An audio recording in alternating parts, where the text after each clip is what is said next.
Okay, well, if you know this, Uni-Verse means what? One script. One script. Okay, well, there's no such thing as a bi-verse, right? So skip that one. Is there a third one lingering around right now in our universe? Well, of course. It's called the multiverse. Now, what would go in the middle of uni and multi? Bible. Well, what if they made numerous of in different forms, in different kinds, in different places, in different religions? They made multiple versions of scripture. That's why you got so many different icons and all these different characters, when really, none of them are real. You know why? Because God is within you. You are God. You are. You ever hear him say the spirit molecule? Yeah, the spirit molecule is real. It's in your DNA. Your DNA is infinite. This language, this internal language is infinite, which is why it always resurfaces. So if this is the illustration of DNA, well then on the flip side, you know that it's infinite because it comes back again and again and again and again and again and again. Now do you really need all this DNA molecule stuff to understand that? No. Let's draw a DNA strand in a single molecule form, a uni-molecule, or spirit molecule, or hieroglyph. It resembles a twisted stairway, right? So if you're walking a stairway to heaven, and the stairway is twisted, you're actually walking the wrong direction. Sounds a little sideways, right? Well, if you were walking the path to heaven that was twisted backwards, and it was a sideways illustration, then that would be the gate. It has nothing to do with DNA, like the scientific term DNA. It's an illustration. So if you're really determined to get to heaven, and the staircase is twisted, you'd be walking up and then back down, walking up and then back down, walking up and then back down, recycling. And when you walk up and you actually get back down on ground level, you're getting frustrated because you're back on ground level. But you shouldn't be, because you're supposed to stay grounded in current time, like an electrical current, grounded. And you get angry on ground level because you cannot reach this non-existent door. Let me ask you something. You ever hear the phrase heaven on earth? We're living in heaven right now. You ever heard the phrase follow your heart? Well, when someone's like, oh man, that guy's got such a big heart, they're so grounded on earth. Now watch this. At ear to ear, the art of heart, for me and for you. And what is for me and for you? 4 plus 4. Infinite happiness. 8. Same as the infinity symbol. And how do we get to this point? Each side has to put 2 and 2 together.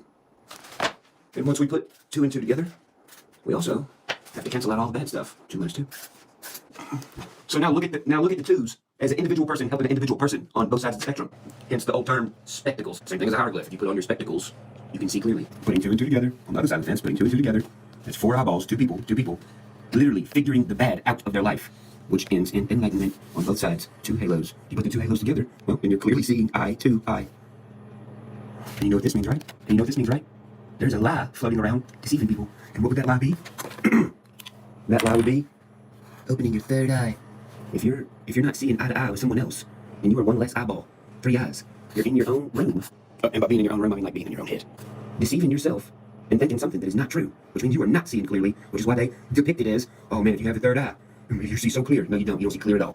A fool doesn't realize that he's not fooling everyone else as much as he's fooling his own self. Anybody wants to argue that? All right, go find me a pair of glasses with 3 lenses.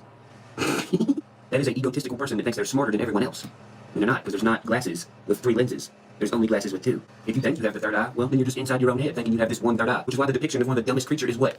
A cyclops. Something that has 1 eye. Because if you have 3 eyes and you cover your regular eyes, where's your other one that can see? It can't. In this day and age, if somebody is spewing a bunch of nonsense about something and you're trying to tell them about it, even with their eyes open, talking to you, what do you say? You say, dude, are you blind or something? It means you're blind. 4 eyes. That being said, this is the last thing we'll talk about today, but before we get on to pyramids, this is why the diagram looks kind of like the Sphinx. Well, this is supposed to be something that nobody knows. What's missing from the Sphinx? Its nose. What's beside the Sphinx? A pyramid. All right, so a pyramid. Here is one side of a pyramid. Here is the overhead view of a pyramid. Now, here's the thing about a pyramid. You don't have to go inside the pyramid to understand it. You have to stand outside the pyramid and look at it. If you don't understand what the outside means, there is no point in walking in. Now, if you look at the word pyramid, if you look at it and you sound it out to yourself, pyramid, this is what you have. You have this. First off, by looking at it, you have pi, the diagram for 3.14, literal pi. Then, if you sound it out, you have peer, as in looking at something or focusing on something. You're peering at something. Then the definition of amid, which is in the middle. In the middle of what? Not the middle of the pyramid, in the middle of your consciousness, your brain, your soul. You are peering amid of the center of yourself. How do you figure this out? By your brain functioning in a different dimension. Like the literal definition of a dimension. Like an angle, kind of like a carpenter. Here's how. You have to try to see it at a different angle. Here's your 1, 2, 3. And you have the point. You have 1 base at the very bottom underneath this, like what it's sitting on the foundation. And then you have 1, 2, 3, 4 sides. There's your 3.14. Pyramid. We already know this took 2 great minds to come up with this. I bet they had really good ideas. Blink. Oh wait, no, they didn't have light bulbs back then. Oh, they had thunderbolts though. 2 thunderbolts. But hey, the ancient spirits covered up. How? Well, there's another guy that come along with 2 lightning bolts. And then the one guy said to the other, hey, Zeus, just came with 2 lightning bolts. Yeah, you good? Let me guess, you did not see that. I'll leave you on this. It's an X, isn't it? It is.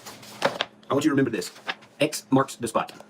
What spot? I don't know. I'm just saying there's a lot of things that people try to explain that shouldn't have to be Explain.